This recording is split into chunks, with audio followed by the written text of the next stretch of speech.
Olá, seja bem-vindo à minha série sobre os meus 20 anos de idade. E é com prazer que eu te recebo aqui no meu segundo vídeo.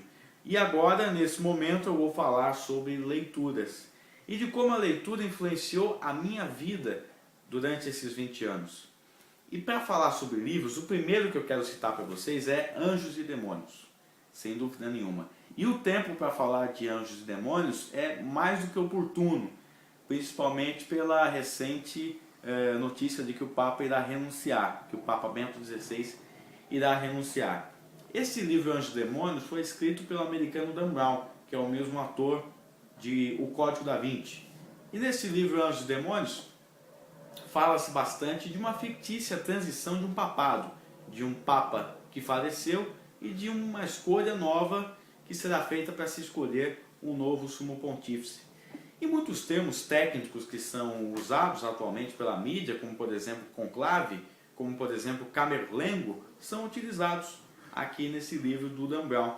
E portanto as pessoas que leram Anjos e Demônios nas suas vidas, com certeza hoje entendem muito melhor como funciona a sucessão de um Papa, principalmente agora com essa história do Bento XVI.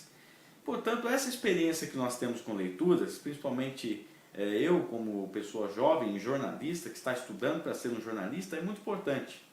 E você também, que é um profissional liberal, você que é um advogado, você que é um engenheiro, a sua experiência com leitura facilita muito a sua convivência com as pessoas.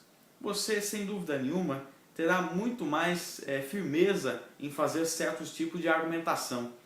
O professor Marcelo Taz, que é também apresentador do CQC, jornalista, fez uma recomendação muito interessante em uma entrevista que eu li muito recentemente.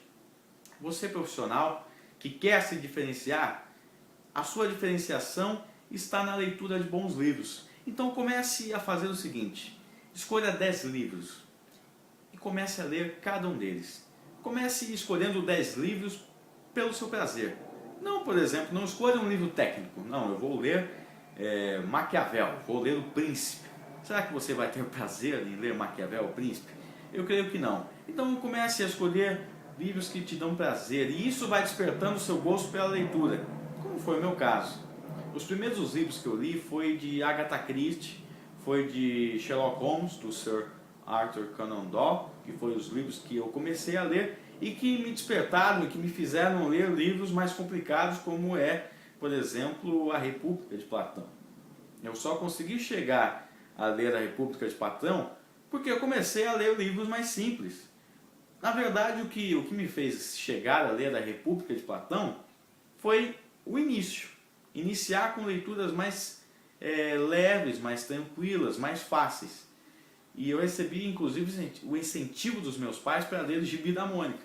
Tanto que hoje até gosto de ler o Gibi da Mônica, porque foi algo que me incentivou a gostar de ler livros. E quando você não tem a oportunidade de viajar, por exemplo, você tem a chance de viajar através da leitura. Como, por exemplo, eu vou até escolher aqui um livro que me fez viajar, que já encontrei aqui, que foi O Caçador de Pipas, que fala de uma história de um menino que mora no Afeganistão. E muitos termos que você ouve bastante na mídia também, como Cabul, que é a capital do Afeganistão, você vai conhecer um pouco mais através da narrativa do Caçador de Pipas.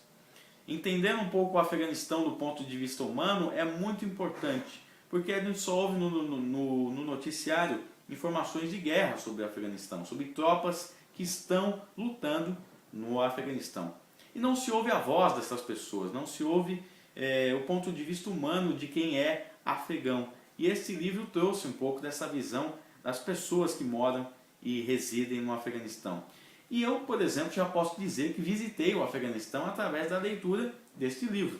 Outro também, que foi muito interessante, foi também um livro do Dan Brown, que é O Código da Vinci, que é um livro polêmico, é claro, mas que me fez viajar através do tempo e visitar de uma certa maneira no Museu do Louvre, visitar onde está a pintura de Leonardo da Vinci. A leitura, portanto, faz com que todos nós tenhamos a oportunidade de viajar no tempo, de viajar por lugares onde nunca talvez consigamos chegar por circunstâncias da vida.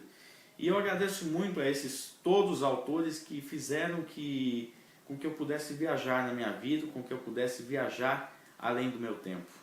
Muito obrigado a todos vocês que são escritores e que fizeram minha vida muito melhor. Porque já diria o poeta Ferreira Goulart: a arte existe porque a vida somente não basta. Não basta. E por isso que nós precisamos das leituras, para viajar para lugares imagináveis, para viajar para lugares que são muito bacanas e que, sem dúvida nenhuma, vão transformar a nossa vida. E estes são os meus 20 anos. Até a próxima.